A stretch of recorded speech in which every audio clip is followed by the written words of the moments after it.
If you're talking about it, I'll be talking about it. Dennis Prager here. Join me this morning at 11, right here on AM 560, The Answer. Eric Kohn, Joe Kaiser in today for Dan and Amy. Be part of the program by giving us a call at 312-642-5600, or you can text DA to 64636. Joe, you know as well as I do that living in Illinois is taxing. See what I did there? Yeah. What I did there? You see it? Yeah. It was okay. We got one more day for me to round out this. If you're enjoying what you're hearing, Joe and I will be back tomorrow for another edition of Chicago's Morning Answer with these fill-in hosts. If you don't like what you hear today, just forget I said anything. Tomorrow's number is going to drop a ton because you gave the disclaimer today. But. Yeah, well, what can you do?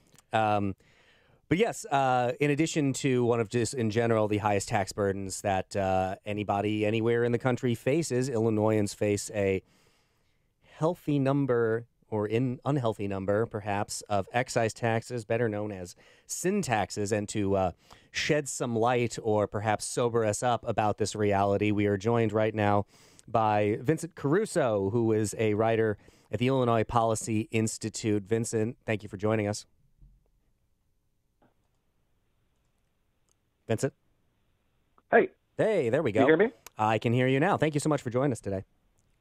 Yeah, thanks for having me, man. So you have detailed in this story at illinoispolicy.org what is going on with excise taxes, sin taxes, as they are also known in Illinois, that Illinoisans face some of the highest in the nation. What do Illinoisans face in terms of sin taxes? Well, they face a tax burden that is increasingly reliant on unstable revenues levied through excise taxes. The Tax Foundation has found that these are among the least reliable revenue sources in the country. And Illinois, as the Tax Foundation found, increasingly is relying on sales taxes that are of this excise tax category. So what are some of those, first of all, what are some of those categories that Illinois is doing, it has increasingly high excise taxes on? One that was particularly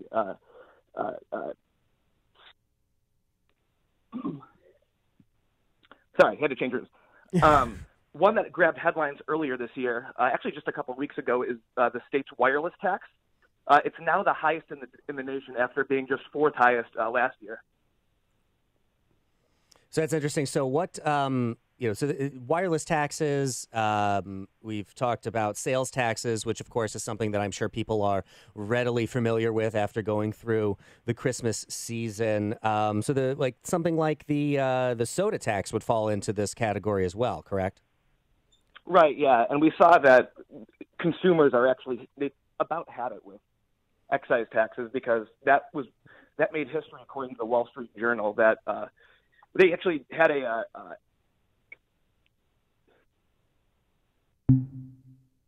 I think we may have lost Vincent. Well, I was going to say, I was glad that he switched rooms because I thought he called us on a toaster. Yeah, and the toaster was cutting in and out. But I'm beginning to think that Vincent didn't pay his tax bill on a cell phone. That's got to be it. He was so against his cell phone taxes that he refused to pay the bill altogether. Or may I suggest that Siri is listening to this conversation. Oh, it's Siri's and pissed Siri at us. is now an agent of Mike Madigan and does not approve of what she is hearing. Yeah, well, Siri's just kind of angry with us in general, so I feel like that could be part of it. But also, I mean, Vincent's right with the cell phone taxes, and that could be, Well, he was right about the point he was making with the soda tax as well. It's a remarkable story that, on two levels, kind of an optimistic one and a disappointing one.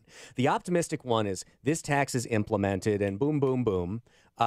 People react to it. They are not happy about it.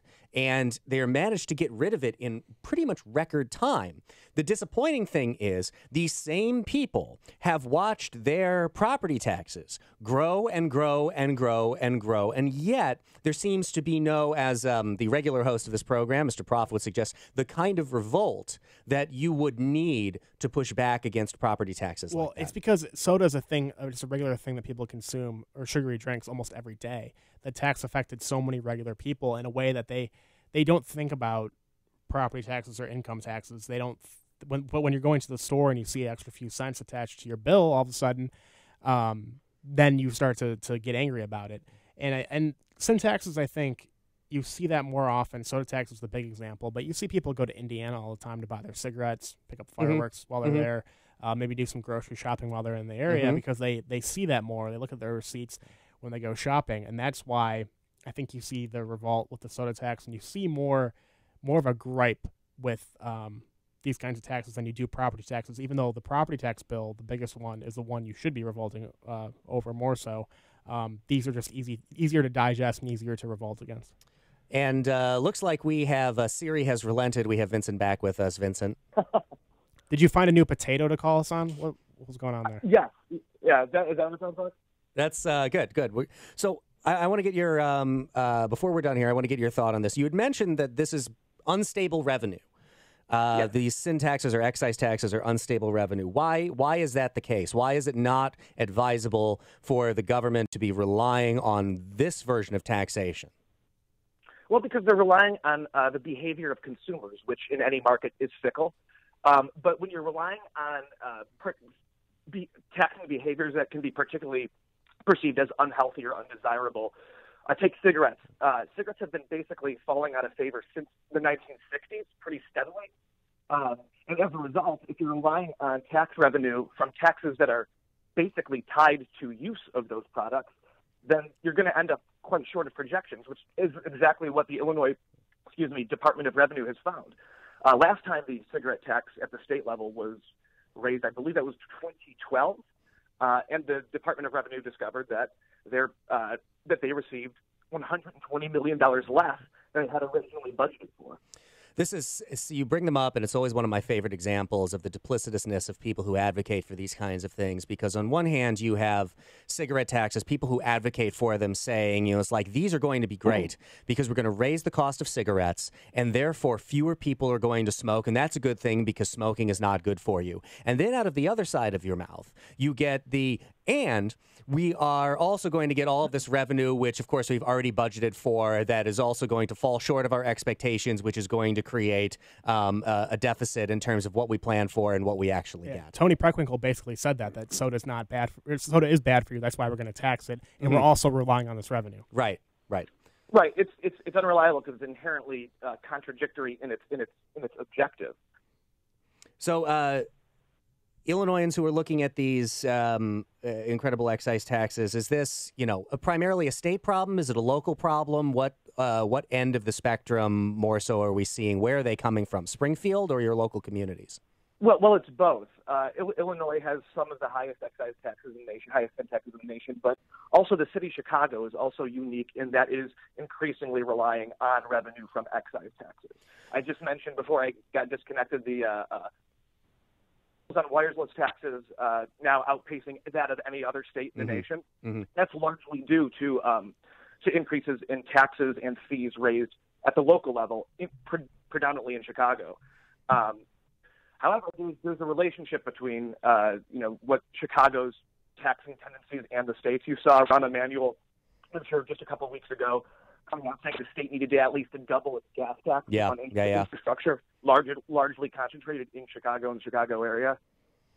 Well, it's for the people talking about sales taxes that we led off this conversation with. Just so you people know, it's not just Chicago that has this reputation for incredibly high sales taxes. A sales tax referendum that passed in Springfield makes Springfield, Illinois, have one of the highest sales tax rates in the entire country. So it really is a problem all over the state of Illinois, and doing a good job covering it. Vincent Caruso, a writer at the Illinois Policy Institute. Vincent, thank you for joining us this morning.